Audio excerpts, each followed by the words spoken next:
प्रेम से सुनो और जो भी कुछ गलती आओ तो आप क्षमा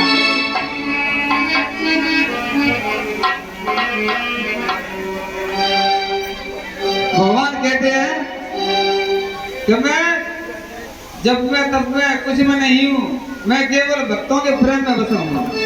जहाँ मेरे भक्त मुझे पुकारते हैं उस जगह पर मुझे जाना क्या नाचना भी पड़ता है और मैं भक्तों के सदा हृदय में निवास करता हूँ। तो क्या कहते हैं भगवान, ओ ना